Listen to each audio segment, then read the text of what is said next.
Sir ಹಾವೇರಿಯಲ್ಲಿ ಏನೋ ಗೊಬ್ಬರದೇನೋ issue ಆಗಿದೆ ಇಲ್ಲ, ಏನಾಗಿದೆ ಸರ್? ಏನೂ ಆಗಿಲ್ಲ. ಅಲ್ಲೇನಾಗಿದೆ? ಯಾವಾಗಾಗಿದೆ ಹೇಳಿ.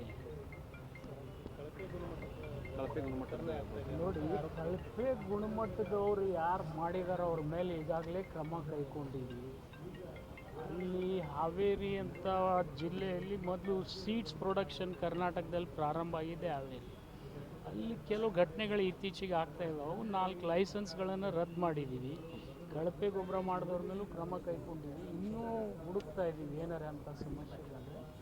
ಬಟ್ ಬೈ ಆ್ಯಂಡ್ ಲಾರ್ಜ್ ಈ ಸರ್ತಿ ಮಳೆ ಒಳ್ಳೆಯದಾಗಿರೋದ್ರಿಂದ ಅತಿ ಹೆಚ್ಚಿನ ಮೆಕ್ಕೆಜೋಳ ಬೆಳೀತಕ್ಕಂಥ ಜಿಲ್ಲೆ ಹಾವೇರಿ ಆಗ್ಬೋದು. ಹೆಚ್ಚುವರಿ ದರ ನಿಗದಿಪಡಿಸಿದರೆ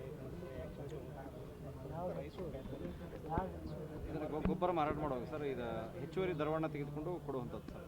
ಅದು ಇದರ ಖಂಡಿತ ಅದು ಕ್ರಮ ಕೈಗೊಳ್ಳಲೇಬೇಕಲ್ಲ. ಅದು ಅಲ್ಲಿಂದ ಇನ್ನೊಂದು ಕೇಂದ್ರ ಸರ್ಕಾರದಿಂದ 13 ಲಕ್ಷ ಟನ್ ಯೂರಿಯಾ ಇವ್ರು ಬೇಡಿಕೆ ಕೊಟ್ಟಿದ್ದಾರೆ. ಅದ್ರ 1/4 ಬಂದಿಲ್ಲ. ಸ್ವಲ್ಪ ಅಲ್ಲಿಂದ ನಾವು ಕೇಂದ್ರ ಸರ್ಕಾರ ಈ ಕಡೆಗೆ ಗಮನ ಹರಿಸ್ಬೇಕು ಅಷ್ಟೇ. DAP ಯೂರಿಯಾ ಭಾಳ ಶಾರ್ಟ್ ಸಪ್ಲೈ ಇದೆ ಕೇಂದ್ರ ಸರ್ಕಾರದಿಂದ. ಸರ್ ಈ ರಾಜ್ಯದ ಬಹುತೇಕ APMCಗಳಲ್ಲಿ ಸರ್ ಅಲ್ಲಿ ಏನು ಇರಬೇಕಲ್ಲ ಸರ್, ಯಾವ ಅಂಗಡಿಗಳು ಇದನ್ನು ಅರ್ತಿ ಅಂಗಡಿಗಳಿರ್ಬೋದು, ಅದನ್ನು ಬಿಟ್ಟು ಬೇರೆ ಬೇರೆ ಸಿಮೆಂಟ್ ಅಂಗಡಿ ಸರ್, ಕೆಬ್ಬಣದ ಅಂಗಡಿ ಸರ್, ಹಿಂಗೆ ಅದಾವು ಅಂತೇಳಿ ಭಾಳ ಇದ್ದಿದ್ದು ನಿಜ. 2019-20 APMCಗಳು ಬಂದಾದಮೇಲೆ ಬಹಳ ಬೇಕಾಯ್ದೆಸರಿ ಕೆಲಸಗಳು ಭಾಳಷ್ಟಾಗಿದ್ದಾವೆ. ಅವುಗಳನ್ನು ಏಕಕಾಲಕ್ಕೆ ಕ್ರಮ ಕೈಗೊಳ್ಳೋಕ್ಕಾಗೋದಿಲ್ಲ, ಕಾಲಕ್ರಮೇಣ ಕೈಗೊಳ್ತಾ ಇದ್ದೀವಿ.